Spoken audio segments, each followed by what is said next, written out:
함께 은혜 나눌 본문 말씀은 마태복음 5장 43절부터 48절까지 말씀입니다. 본문을 다 함께 읽겠습니다. 또 내 이웃을 사랑하고 내 원수를 미워하라 하였다는 것을 너희가 들었으나 나는 너희에게 이르노니 너희 원수를 사랑하며 너희를 박해하는 자를 위하여 기도하라. 이같이 한즉 하늘에 계신 너희 아버지의 아들이 되리니 이는 하나님이 그 해를 악인과 선인에게 비추시며 비를 의로운 자와 불의한 자에게 내려주심이라. 너희가 너희를 사랑하는 자를 사랑하면 무슨 상이 있으리요? 세리도 이같이 아니하느냐? 또 너희가 너희 형제에게만 무난하면 남보다 더하는 것이 무엇이냐? 이방인들도 이같이 아니하느냐? 그러므로 하늘에 계신 너희 아버지의 온전하심과 같이 너희도 온전하라. 아멘. 함께 읽은 말씀을 가지고 나는 너희에게 이르노니 이러한 제목으로 은혜를 나누고자 합니다. 지금은 사순절 기간입니다. 지난 수요일부터 사순절이 시작되었습니다. 예수님께서 이 땅에 오신 이유, 그리고 예수님이 이 땅에 오셔서 삶으로 보여주신 그 희생적 사랑의 모범을 우리가 기억하면서 예수님 걸어가신 십자가 고난의 길 믿음으로 따라 걷는 이번 사순절 경건한 신앙으로 승리하는 우리 모든 성도들 될 수 있기를 주님의 이름으로 축복합니다. 오늘은 아름다운 교회 구역장 헌신 예배로 드립니다. 주님의 일을 위해 사명을 위해 부름받은 우리 모든 구역장들이 예수님의 인격과 성품 그리고 예수님의 삶을 본받아서 주님이 맡겨주신 그 사명을 잘 감당함으로 구역에 배가 부흥이 일어나고 영적 성장과 성숙의 역사가 우리의 삶의 자리에 나타나기를 주님의 이름으로 축복합니다. 예수님은 십자가의 죽으심을 앞두신 그때 자신의 죽음이 어떠한 의미를 담고 있는지 그 죽음에 담긴 영적인 가치를 설명하실 때 역설적인 진리들로 설명하셨습니다.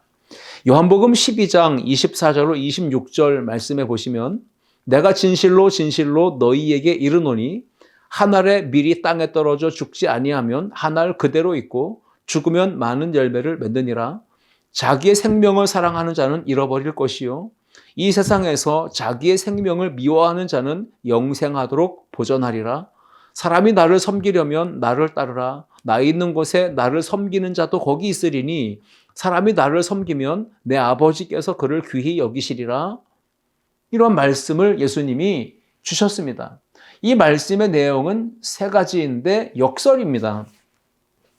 땅에 떨어져 한 알의 밀이 죽으면 많은 열매를 맺는다는 것, 이것이 역설입니다. 죽으면 열매를 맺는다.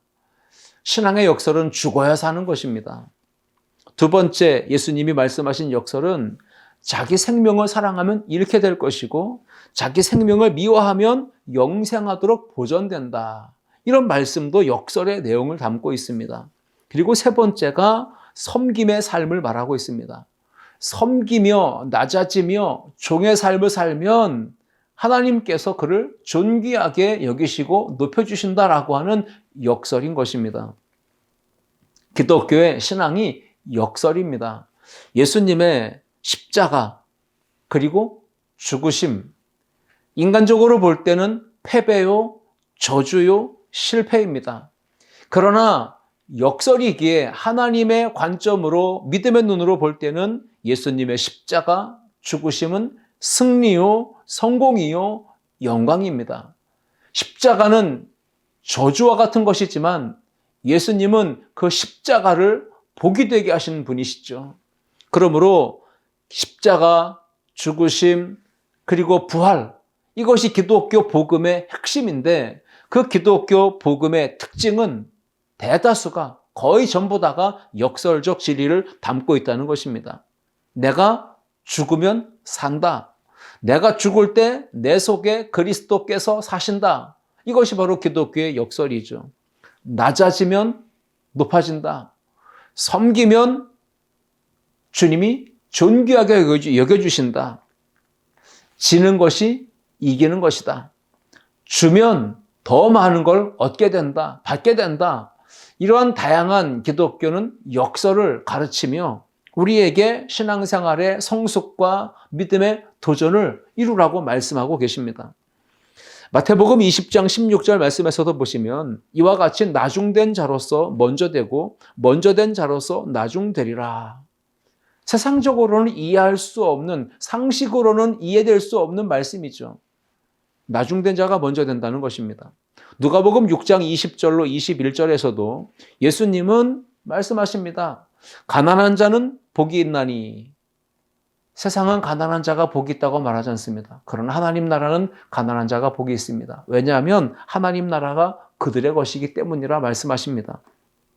예수님은 21절에서도 지금 줄인 자는 복이 있나니 말씀하십니다.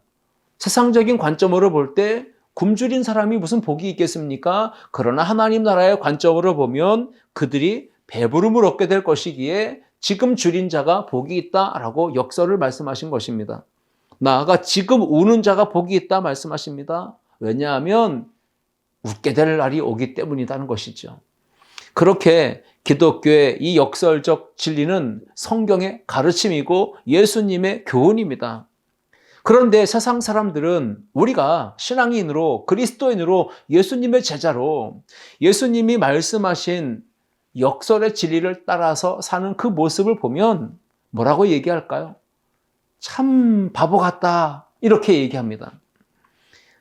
그래서 세상 모든 사람들이 바보라고 말하는 그 그룹 안에 우리 기독교인들이, 예수님을 따르는 참 믿음의 삶을 사는 성도들이 그 바보 같다라는 소리를 들으면서 신앙생활을 하는 것이죠. 예수님은 산상설교를 통해서 가르치십니다. 그 가르치시며 교훈하시는 말씀의 핵심 요지는 무엇입니까? 하나님 나라 백성의 삶은 이러이러해야 된다라는 것입니다. 천국 백성의 윤리를 가르치시는 것이죠.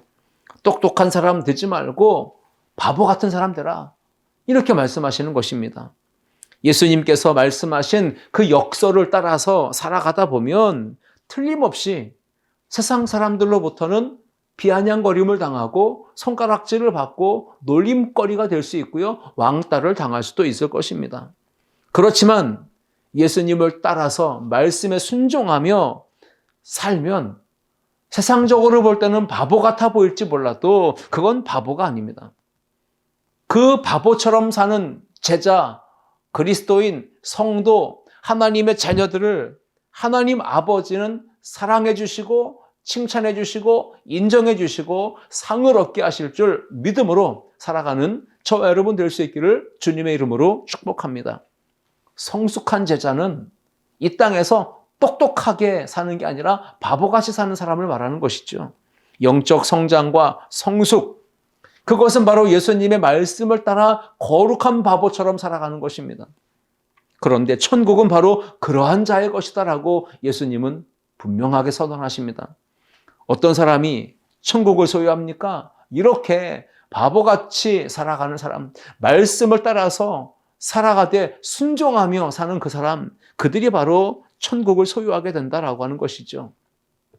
아름다운 교회의 구역의 부흥과 또 성장을 위해서 헌신을 다짐하며 오늘 구역장들이 예배를 드립니다. 마음의 결단과 다짐을 하며 2024년도 맡겨진 직분을 잘 감당하겠습니다. 마음의 다짐을 하며 결단하며 예배 드립니다. 오늘 구역장 헌신 예배를 드리는 우리 모든 지체들에게도, 그리고 함께 예배하는 모든 성도들에게도 산상수훈의 말씀은 우리에게 강한 도전을 줍니다. 하나님 나라의 백성으로서 윤리를 지켜라. 어떻게 사는 것이 천국 백성의 삶인지를 분명히 가르쳐 주고 있습니다. 예수님이 원하시는 참 그리스도인, 참 제자의 삶은 어떤 것일까요? 거룩한 바보가 되는 것입니다. 그렇다면 어떻게 사는 것이 거룩한 바보의 삶인지를 오늘 본문 말씀을 통해 세 가지를 함께 생각해 보며 은혜를 나누고자 합니다. 첫째, 함께 읽겠습니다. 마음의 화를 제어할 수 있어야 합니다. 세상에 성깔 없는 사람이 있을까요? 아무도 없습니다. 한 성격 다 하지요.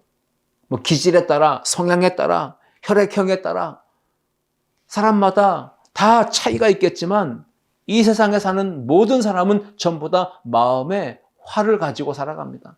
분을 품고 살 수가 있다는 것이죠. 그러나 마음의 화를 조절하고 절제하고 통제하고 제어할 줄 아는 그 사람이 바로 하나님 나라의 백성의 가치관을, 윤리관을 가지고 사는 성도입니다. 근데 그렇게 살면 세상 사람들로부터는 바보 같다라고 이렇게 불려집니다. 세상 사람들이 볼 때는 바보 같아 보여도 하나님 나라 백성의 기준에 합하기 때문에 그가 바로 가장 현명한 사람이고 지혜로운 사람이고 예수님 보실 때 가장 똑똑한 선택을 하고 사는 사람이라는 것을 잊지 마시기 바랍니다. 세상 나라의 윤리, 가치관, 상식은 뭡니까? 세상 사람들은 어떻게 사는 것을 가리켜 똑똑하다, 참 잘 사는구나, 제대로 사는구나 이렇게 이야기할까요? 마태복음 5장 38절에 오늘 분명히 이렇게 말씀하고 계십니다. 또 눈은 눈으로 이는 이로 갚으라 하였다는 것을 너희가 들었으나 라고 말하죠. 우리가 지금까지 살아오면서 부모에게 또는 형제에게 우리 선배, 후배들에게 또는 직장 상사나 동료에게 그리고 사회생활하다 보면 많은 사람들과의 관계 속에서 듣고 보고 배우고 익히는 삶의 습관들, 터득되는 삶의 처세술이 있다는 것이죠. 눈은 눈으로 이는 이로 갚으라. 이것은 세상 나라가 세상 사람들이 살아가는 삶을 대처하는 방법이고 처세술입니다. 누가 나에게 해를 끼치고 누가 나에게 피해를 주면 바보 천치같이 가만히 있지 말고 그대로 갚아주라는 거예요. 안 갚음하지 않으면 바보 같다는 소리를 듣습니다. 그래서 눈은 눈으로 이는 이로 그대로 갚아줘라. 이렇게 바로 세상은 처세술을 가르치죠. 그렇게 들어왔고 그렇게 배워왔고 그렇게 살아왔다는 것을 예수님이 말씀하고 계시는 것입니다. 부모의 입장에서 나의 자녀가 밖에 나가서 놀다가 어떤 친구들에게 아니면 누군가에게 얻어맞고 코피 터지고 들어오면 부모가 화가 나죠. 속이 상하죠. 분노가 치밀어 오르죠. 그러면 그 자녀에게 뭐라고 얘기합니까? 바보 천치같이 그렇게 맞고 다닌다고 이야기하죠. 가만히 있지 말고 당장 가서 눈은 눈으로 이는 이로 그대로 가서 보복해주고 안 갚음해주고 와라. 이렇게 부모가 자식을 또 가르치지 않습니까? 예수님 말씀하십니다. 눈은 눈으로 이는 이대로 갚으라. 이를 너희가 들어왔다라는 것이죠. 세상 사람들은 눈은 눈으로 이는 이로 갚으며 사는 것이 가장 현명한 것이고 똑똑한 것이고 지혜로운 것이고 그것이 바로 세상 사람들이 살아가는 삶의 방법이고 처세술이다. 이것이 바로 보편적 상식이다 라고 이야기합니다. 그런데 예수님은 뭐라고 말씀하십니까? 너희는 지금까지 눈은 눈으로 이는 이로 갚으며 사는 그걸 똑똑한 것이고 지혜로운 것이고 제대로 잘 사는 것이라고 듣고 보고 배우고 살아왔을지 몰라도 나는 분명히 너희에게 이른다라고 하는 것입니다. 나는 너희에게 이르노니 하나님 나라의 윤리를 가르치겠다는 것입니다. 하나님 나라의 윤리를 따라서 사는 것이 세상에서는 바보 같아 보일 수 있다. 미련하게 보일 수 있다는 것을 우리에게 교훈하는 말씀입니다. 마태복음 5장 39절 말씀에 나는 너희에게 이르노니 악한 자를 대적하지 말라. 누구든지 내 오른뺨을 치거든 왼편도 돌려대며 라고 말하죠. 오른뺨을 때리는데 왼뺨도 돌려대라고 말합니다. 칠 테면 쳐봐라. 이렇게 예수님은 져주는 자가 되라. 똑같이 악을 악으로 대하지 말라는 것입니다. 악한 자가 나의 오른뺨을 치면 왼뺨도 그래 때릴 테면 때려보시오 라고 돌려대면 세상 사람들은 뭐라 그럴까요? 아유 저런 바보 천치라고 이야기하겠죠. 그런데 예수님은 눈은 눈으로 이는 이로 갚지 않는 그 믿음의 삶이 천국 백성의 윤리를 따라 사는 백성의 삶이고 하나님의 자녀 예수님을 닮은 믿음의 성도의 삶이라고 분명히 말씀하고 계신 것입니다. 그런 측면으로 볼 때 삶으로 믿음을 증명하는 것은 결코 쉽지는 않습니다. 인간적으로 어찌 보면 불가능한 일일 수 있어요. 세상 사람들이 볼 때 바보, 미련한 사람, 천치, 멍청이라는 소리를 들을 수도 있는데 그렇게 삶으로 믿음을 증명한다는 건 결코 쉬운 일이 아닌 것입니다. 세상 나라의 처세법, 세상 사람들이 살아가는 처세술은 뭡니까? 누군가가 나에게 해를 가하고자 하면 내가 먼저 반응을 하고 방어하든지 선제 공격하든지, 이것이 바로 세상 나라의 처세술입니다. 그러니까 상대 나라가 우리나라를 공격하기 전에 먼저 핵을 준비하고 먼저 미사일을 준비하고, 그래서 이것을 방어하고 공격을 먼저 선제 공격을 한다는 것이죠. 세상 사람들은 누군가에게 얻어맞고 매를 맞고 얻어 터지고 가만히 있으면 손가락질합니다. 왜 그렇게 멍청이같이 바보같이 가만히 얻어맞고만 있냐고 비방합니다. 그리고 얻어맞고 가만히 있는 사람을 우습게 봅니다. 손가락질합니다. 그렇게 미련하고 어리석고 바보같이 사니까 인생이 맨날 그렇게 얻어 터지고 찌그러지고 상처나고 피곤하고 힘든 거라고 이렇게 세상 사람들은 이야기하죠. 그런데 예수님은 뭐라고 하십니까? 하나님 나라의 윤리를 가지고 사는 천국 백성은 어떻게 살아야 되는지 그것을 가르쳐 주는 것입니다.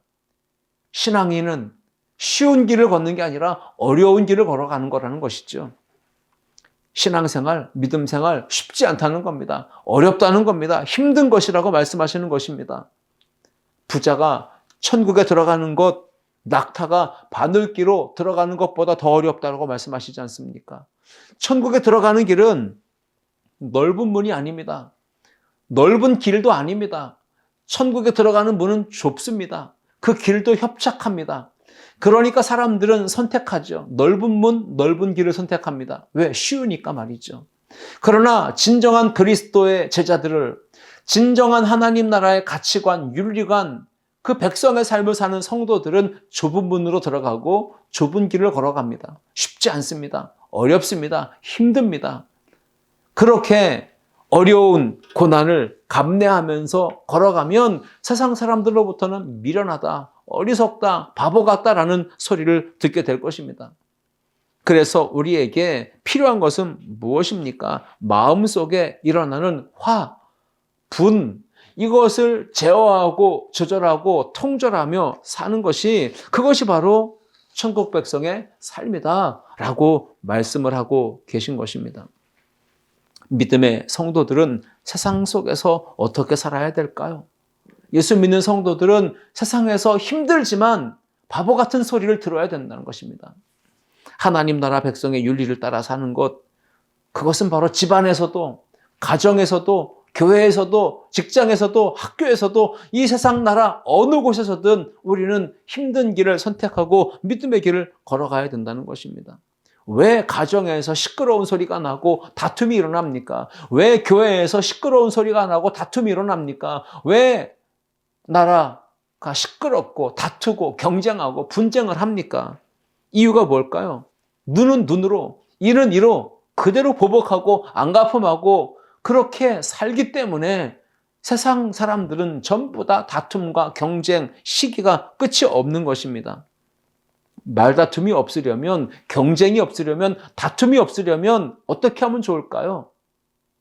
그것은 바로 둘 중 하나는 똑똑한 척하지 말고 미련한 사람처럼 바보같이 그렇게 대하라는 것입니다. 똑똑한 사람만 있으면 다툼이 생길 수밖에 없습니다. 나 잘났다라고 생각하는 사람들은 교만합니다. 그러니까 상대방을 짓밟고 상대방을 공격하고 상대방에 대해 함부로 대하는 그런 과격한 폭력적인 언사들이 나오는 것입니다. 믿음의 식구들끼리도 눈은 눈으로, 이는 이로 갚으면서 그렇게 화를 절제하지 못하고 분노 조절에 실패하게 되면 결국은 다툼과 싸움이 끝이 없는 것이죠. 바울은 예수님을 믿어 구원받고 하나님 나라 천국 시민권을 가진 성도는 거듭난 성도로서, 하나님의 자녀로서 어떻게 살아야 되는지를 분명히 가르쳐 줍니다. 에베소서 4장 26절과 27절입니다. 분을 내어도 죄를 짓지 말며 해가 지도록 분을 품지 말고 마귀에게 틈을 주지 말라 했습니다. 마음에 화가 날 수 있죠. 분한 마음을 가질 수 있습니다. 그리고 분노 조절에 실패해서 분을 쏟아낼 수도 있을 것입니다. 그것이 인간입니다. 인간은 그렇게 연약합니다.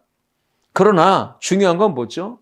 마음에 화가 나서 분을 품고 분을 쏟아낼 수도 있지만 해가 지도록 분을 품지 말라는 것입니다. 왜냐? 이유는 마귀가 틈을 타게 되고, 마귀가 틈을 타면 죄를 짓게 되고, 결국은 영적인 싸움에 실패하고 믿음의 삶의 패배자가 될 수밖에 없기 때문이라는 것이죠. 오늘 저와 여러분이 믿음의 삶의 승리자가 되기 위해서, 또 가정에서도 교회에서도 리더십을 발휘하며 은혜 가운데 승리하는 삶을 살려면 반드시 예수님의 마음과 성품과 인격을 닮아가야만 합니다. 그것은 바로 바보 같은 행동이요, 바보 같은 삶입니다. 내 마음의 감정 다 드러내고 내 감정, 내 생각, 내 입장, 내 주관, 내 판단만 소중하다고 주장하면 그런 사람은 다툼의 공동체를 만들고 그 공동체를 사랑으로 화목하게 이끌 수가 없습니다. 리더십, 중직, 구역장들은 예수님의 마음을 품어야 합니다. 겸손해야 합니다. 온유해야 합니다. 화를 내고 싶어도 화를 참고 억누르고 절제하고 예수 그리스도의 사랑으로 승화시켜서 모든 사람을 더불어 품고 용납할 수 있는 그런 마음을 갖는 게 중요합니다. 바울은 말하죠. 나는 날마다 죽노라. 자기 몸을 쳐서 복종시키는 그러한 바보가 될 때 하나님은 그런 사람을 통해서 영광을 받으시고, 그런 믿음에 헌신하는 사람을 통해서 하나님은 크신 역사를 이루어 가신다는 것을 기억할 수 있길 바랍니다. 우리가 정말 싸워야 된다면, 우리가 정말 화를 내고 분노하고 다투며 경쟁해야 될 대상이 있다면 어둠의 권세입니다. 악의 세력들입니다. 믿음의 선한 싸움을 싸울 때는 과격하게 도전해야 합니다. 피가 터지도록 싸워야 합니다. 왜? 영적인 삶을 살아가야 하기 때문에, 영생을 취하기 위해서 우린 싸워야 됩니다. 디모데전서 6장 11절과 12절 말씀에 오직 너 하나님의 사람아 이것들을 피하고 의와 경건과 믿음과 사랑과 인내와 온유를 따르며 믿음의 선한 싸움을 싸우라, 영생을 취하라 말씀하시지 않습니까? 오늘 첫 번째로 기억하십시오. 우리가 믿음의 삶을 헌신하고 다짐할 때 마음의 분노와 화를 제어하고 참는 거룩한 바보가 되어서 예수님의 성품을 닮은 참 제자로서 삶으로 믿음을 증명하는 우리 아름다운 교회 구역장들, 그리고 모든 성도들이 다 될 수 있기를 주님의 이름으로 축원합니다. 둘째, 함께 읽겠습니다. 세상의 욕심을 버릴 수 있어야 합니다. 그렇습니다. 예수님은 하나님 나라 백성의 삶, 천국 백성의 윤리를 가르칩니다. 세상에서 거룩한 바보로 살아라. 그리고 오늘 두 번째로 가르치는 것은 세상의 욕심을 버려야 주님만 따르며 믿음의 삶을 온전히 살 수 있다. 이것을 가르쳐주고 계신 것입니다. 세상 욕심 버리는 거 쉽지 않습니다. 욕심 버리지 않고 살면 계속해서 세상적인 것을 추구하게 되고 하나님 나라 백성의 가치관에서 멀어지는 세속적 삶을 살아갈 수밖에 없습니다. 여러분, 욕심이라는 건 마음의 화나 분을 억제하지 못하고 참지 못하고 절제하지 못하고 쏟아내는 것만큼 우리 신앙생활에서 치명적인 걸림돌이고 적입니다. 그래서 이 욕심이라는 걸 우리가 얼마만큼 잘 이겨내느냐, 욕심을 내버리느냐, 그것이 신앙생활의 성공과 실패를 좌우하는 중요한 요소가 되는 것입니다. 세상의 물질, 명예, 지식, 성공, 부귀, 출세, 이 욕심 때문에 많은 사람들이 예배 생활에 어려움을 겪습니다. 주일을 성수하는데 실패하는 이유가 뭡니까? 세상 욕심 때문에 그렇습니다. 따지고 보면 돈 때문에. 더 많이 벌어야 되니까 주일을 성수하지 못하고 일터로 쫓겨가는 것입니다. 주일은 쉽니다. 이런 편말을 붙인 상점들, 가게들을 봅니다. 주일은 쉽니다. 믿음으로 쉬는 거예요. 하나님이 나의 삶의 주인이심을 인정하며 내가 일주일의 첫 번째 날을 하나님께 드리면 그 일주일을 주님이 돌보시고 이끄시고 부족함 없도록 채워주실 것을 믿는 성도들은 주일을 온전히 성수할 수가 있을 것입니다. 주일에 예배 드리는 시간, 1시간, 2시간, 그 짧은 그 2시간에 온전한 예배를 드리지 못해서 일주일 내내 예배의 실패자로 영적인 삶의 실패를 경험하는 이들이 얼마나 많습니까? 욕심 때문에 사람이 죄를 짓는 것입니다. 싸웁니다. 전쟁을 합니다. 그 결과 자기의 몸과 마음이, 삶이 황폐해지고 망가지게 됩니다. 깨지게 됩니다. 지치고 고단한 인생이 되는 것이고요. 결국 그의 인생은 불행뿐이고 그의 인생은 멸망을 당하고 죽음에 이르게 되는 것이죠. 야고보서 1장 15절 말씀에 욕심이 잉태한 즉 죄를 낳고 죄가 장성한 즉 사망을 낳느니라 말씀합니다. 욕심, 그것은 우리의 죄를 만들어냅니다. 시편 3절 말씀해 보시면 악인은 그의 마음에 욕심을 자랑하며 탐욕을 부리는 자는 여호와를 배반하여 멸시하나이다 했습니다. 잠언 28장 25절 말씀에 욕심이 많은 자는 다툼을 일으킨다 했습니다. 그렇지만 여호와를 의지하는 자는 풍족하게 된다고 했습니다. 돈, 재물에 대한 욕심이 많은 사람은 늘상 어떻게 하면 더 많은 것을 얻을까, 가질까, 소유할까 이것을 생각합니다. 더 많은 방법을 추구하고 더 많은 것을 얻으려고 몸부림칩니다. 그의 인생은 맨날 모자랍니다. 더 하니 풍족함을 누릴 수 없고 만족과 행복도 그의 인생엔 없는 것입니다. 그러나 돈이나 재물에 대한 욕심이 없는 사람은 어떻게 살까요? 그저 내게 주어진 것이, 내가 현재 가지고 있는 것이 얼마 되지 않는다 할지라도 하나님이 내게 주신 그 모든 것을 인하여서 감사하면서 자족하면서 은혜 안에서 믿음의 삶을 당당하게 살아갑니다. 큰 차이가 있는 것이죠. 세상의 부, 세상의 명예, 세상의 자랑, 이 모든 걸 다 욕심을 내려놓고 살면 만족함이 있고 기쁨이 있고 행복이 임하게 될 줄 믿습니다. 천국은 욕심을 버릴 때 우리의 삶에 다가옵니다. 내 마음에 천국이 임하려면 마음의 욕심을, 탐욕을 내버려야 합니다. 욕심을 버리면 대인관계에서도 다툼이 사라집니다. 욕심을 내려놓고 버리면 대인관계에서도 평안이 임합니다. 화목함이 임합니다. 욕심을 내려놓으면 모든 것이 은혜롭게 풍족해지고 마음에 천국이 임하는 것이죠. 선택입니다. 욕심을 품고 욕심을 붙들고 내 힘으로, 내 의지로, 내 노력으로 살아가려고 하면 인생이 고달프게 되는 것인데 그러한 삶을 내가 선택할 수 있다는 것입니다. 욕심을 버리자, 욕심을 내려놓자, 마음의 탐욕을 포기하자, 그렇게 생각하고 믿음으로 하나님의 은혜로 사는 성도가 될 것인지, 욕심을 붙들고 믿음으로 살지 못하고 내 힘으로 살려고 하는 그런 어리석은 사람이 될 것인지 우리는 매 순간마다 선택을 해야만 합니다.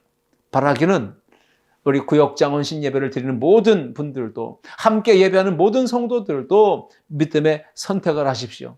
세상의 욕심을 다 내버리고 자랑, 명예, 출세, 인기, 이 모든 세상의 욕망을 다 내버리고 오직 주님만을 따르며 주님만을 붙들며 바라보며 살겠습니다. 이런 믿음의 결단을 가지고 맡은 바 사명을 잘 감당해내는 우리 구역장들과 우리 모든 성도들 될 수 있기를 주님의 이름으로 축원합니다. 예수님이 말씀하십니다. 산상수훈을 통해 나는 너희에게 이르노니 말씀하십니다. 세상 욕심을 내버리는 거룩한 바보가 되라 말씀하십니다. 세상 사람들은 더 많이 가져라, 더 많이 있어야 된다, 없으면 안 된다, 더 많이 가져야 된다, 그렇게 가르치고 그렇게 배워왔고 그것이 몸에 익숙해져 있는 상식이고 보편적 가치라는 것이죠. 세상 사람들의 처세술은 더 많은 것을 가지려고 하는 것이죠. 그러나 예수님은 말씀하십니다. 하나님 나라 백성의 윤리를 따라 살아가는 참 제자는, 참 성도는 욕심을 내버리는 거룩한 바보가 되어야 된다 말씀하시는 것입니다.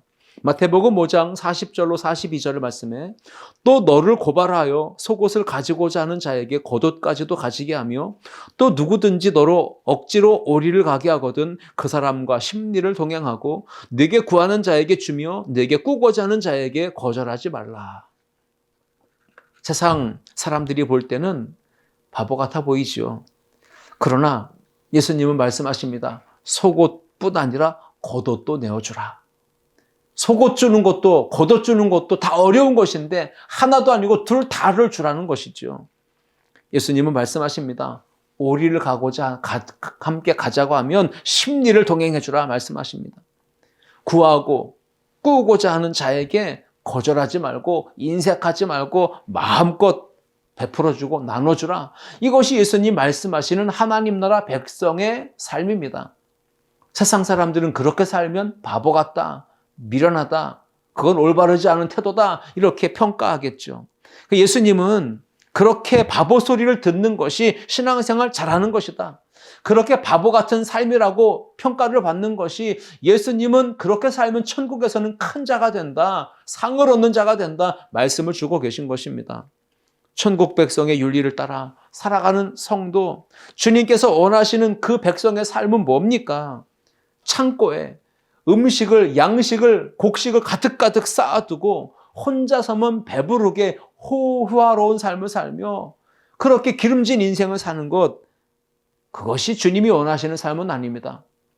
이웃에게, 굶주린 가난한 이웃에게 전혀 조금도 베풀지 않아서 그 창고에 쌓아둔 곡식이 벌레가 먹고 좀이 생기고 곰팡이가 생기고 썩어서 없어지고 버리게 되는 그러한 상황이 되어도 나누지도 베풀지도 않는 그런 인색한 욕심쟁이의 삶을 사는 것, 그것은 천국 백성의 삶이 아니라는 것입니다.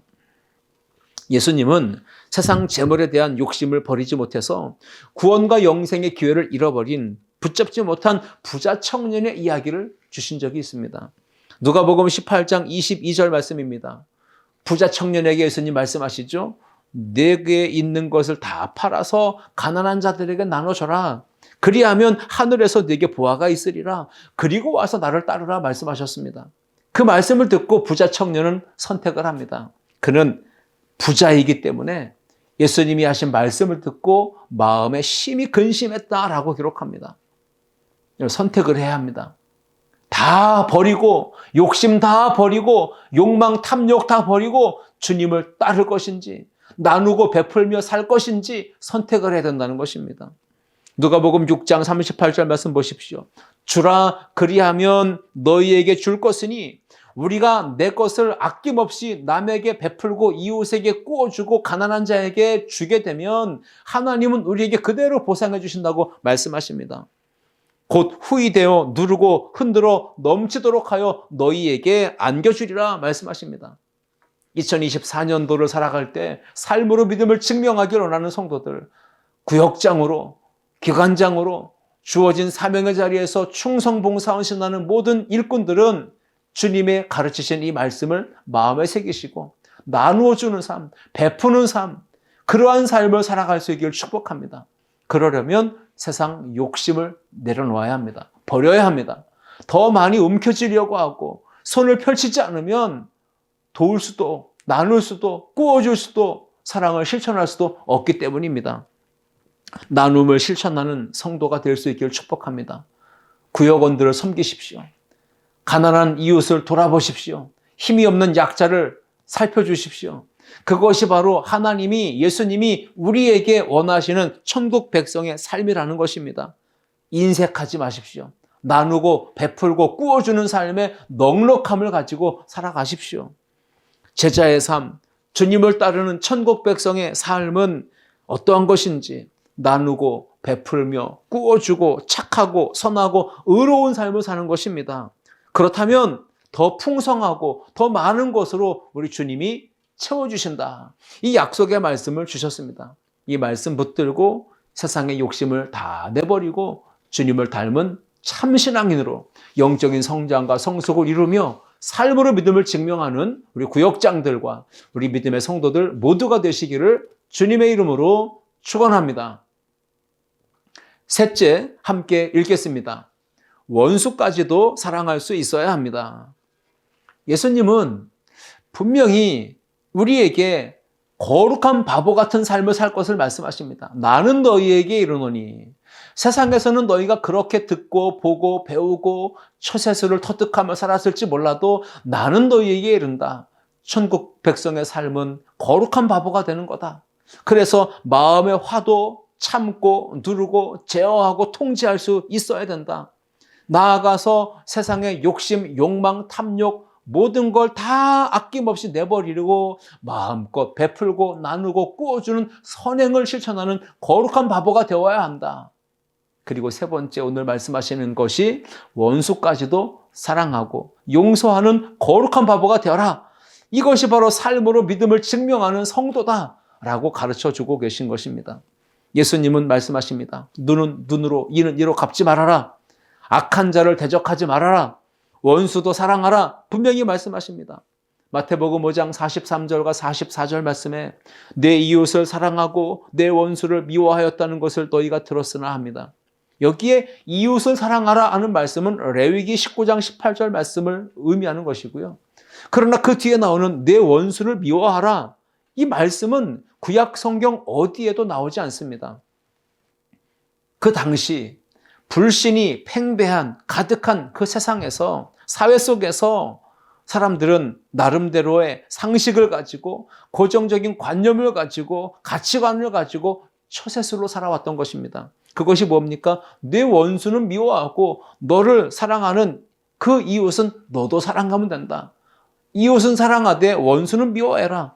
이것이 세상 사람들이 살아가는 삶의 방식이었고 가치관이었고 처세술이었다는 것입니다. 그렇게 사는 것이 옳다고 너희가 듣고 보고 배웠으나 나는 너희에게 이르노니 원수를 사랑하며 너희를 박해하는 자를 위하여 기도하라. 예수님 말씀하십니다. 이웃을 사랑하는 것, 그리고 원수를 미워하는 것, 이것이 세상 사람들이 살아가는 보편적 가치요 처세술인데 나는 너희에게 말한다. 원수를 사랑해라. 너희를 박해하는 자를 위하여 기도해줘라. 이것이 바로 세상 사람들이 볼 때는 바보 같은 짓이라고 보여줄 수 있습니다. 그런데 예수님은 그것이 천국 백성의 지혜로운 삶이고 현명한 삶이고 가장 올바른 삶이다라고 말씀을 하시는 것입니다. 예수님은 우리에게 분명히 원수까지도 사랑하라. 너를 박해하고 핍박하는 그 사람을 위하여 너는 축복하며 기도해줘라. 이것이 바로 주님의 말씀인 것입니다. 그 결과는 뭡니까? 이같이 한즉 그렇게 말씀을 따라 순종하며 세상 사람들로부터 바보 같다라는 소리를 들을지 몰라도 그렇게 살면 어떻게 된다는 것이죠? 마태복음 5장 45절 말씀에 하늘에 계신 너희 아버지의 아들이 되리니 우리가 하나님의 아들, 자녀된 것을 증명하는 삶은 뭡니까? 원수를 사랑하는 것입니다. 박해하는 자를 위해 기도해 주는 것입니다. 그렇게 삶으로 믿음을 증명하라는 것이죠. 이는 하나님이 그 해를 악인과 선인에게 비추시며 비를 의로운 자와 불의한 자에게 내려주심이라 말씀합니다. 내가 하나님의 자녀된 것, 내가 하나님의 백성인 것을 증명하는 길은 원수를 사랑하는 것이고 박해하는 자를 위하여 도리어 축복하고 기도하는 것이라는 것입니다. 여러분 예수님 말씀을 더 보십시오. 마가복음 5장 46절과 47절에 너희가 너희를 사랑하는 자를 사랑하면 무슨 상이 있으리요? 세리들도 이와 같이 아니하느냐? 세리는 죄인입니다. 죄인들도 자기를 사랑하는 자는 사랑합니다. 무슨 상이 있겠습니까? 47절 말씀에 또 너희가 너희 형제에게만 무난하면 남보다 더하는 것이 무엇이냐? 이방인들도 이같이 하지 않느냐라고 말씀하십니다. 이방인들은 하나님 없이 하나님 모르고 살아가는 사람들을 말합니다. 믿지 않는 불신자들도 죄인들도 사랑하는 사람을 사랑하는 것, 내가 좋아하는 사람에게만 무난하고 인사하는 것, 이건 누구나 다 세상 사람들이 다 하는 것이다. 그렇게 사는 것이 보편적 처세술이고 가치관이다. 그러나 천국 백성의 삶은 어떠해야 되느냐? 원수를 사랑하는 것입니다. 나를 박해하는 자를 위하여 도리어 축복하고 기도하는 것입니다. 그런데 이것이 쉽지 않습니다. 삶으로 믿음을 증명하는 것 너무나 어려워 보입니다. 그래서 우리는 하나님의 은혜가 필요하고 예수님의 그 사랑과 은혜가 필요하고 성령님의 사랑과 은혜, 도우심이 필요한 것입니다. 예수님을 닮은 구역장, 예수님을 닮은 참 제자의 삶, 성도의 삶, 어찌 보면 손해보는 삶이고 어찌 보면 힘든 삶이고 어찌 보면 바보 같은 삶입니다. 하나님 나라 백성의 삶, 하나님의 자녀된 아들된 성도의 삶, 예수님의 길을 따라 걷는 제자의 삶은 무엇입니까? 천국 백성의 윤리를 따르는 것입니다. 손해보는 것입니다. 그래서 마태복음 5장 48절 말씀에 하늘에 계신 너희 아버지의 온전하심과 같이 너희도 온전하라 말씀하셨습니다. 우리가 세상에서 빛과 소금된 사명 감당하며 온전하게 살아야 합니다. 그것이 바로 선한 영향력을 끼치는 것입니다. 교회 일꾼으로 세움받고 섬김의 자리에 선 모든 구역장들, 모든 직분자들, 모든 중직자들, 항존직들, 우리의 리더십들은 어떤 마음을 가지고 살아야 합니까? 예수님의 마음입니다. 예수님의 성품을 닮아야 합니다. 예수님의 삶을 뒤따라 걸어가야 합니다. 예수님이 주신 이 산상수훈의 말씀을 마음에 새기고 실천적인 신앙인으로 살아가기를 축복합니다. 나는 너희에게 이르노니 세상에서 듣고 보고 배운 처세수로 살지 말고 하나님 나라 백성의 삶의 원리, 윤리를 따라 살아가라. 이것이 바로 바보 같은 삶일지 몰라도 하나님은 그러한 삶을 인정하시고 칭찬하시고 상을 주신다. 믿음을 가지고 당당하게 살아가는 모든 성도님들, 또 오늘 헌신하는 구역장들 될 수 있기를 주님의 이름으로 축원합니다. 기도하시겠습니다. 사랑과 은혜가 풍성하신 하나님 아버지 감사합니다. 나는 너희에게 이르노니 하나님 나라의 백성의 윤리를 따라 살도록 우리에게 교훈하여 주심을 감사합니다. 마음의 화를 제어할 수 있는 힘, 세상의 욕심을 내버릴 수 있는 그런 주님의 마음, 원수까지도 사랑할 수 있는, 박해하는 자를 위해 기도까지 할 수 있는 그런 성숙한 그리스도인 될 수 있도록 주님 역사하시고, 그렇게 삶으로 믿음을 증명하는 구역장들, 우리 모든 성도들 다 되게 하여 주옵소서. 성령의 능력을 부어주시고 그 주님의 사랑과 하나님의 은혜를 우리 가운데 늘 충만하게 허락하여 주옵소서. 사순절을 지나가는 성도들에게 예수님을 더 닮아가고 예수님의 십자가의 길을 온전히 따라 걷는 은혜를 허락하여 주옵소서. 예수님의 이름으로 기도하옵나이다. 아멘.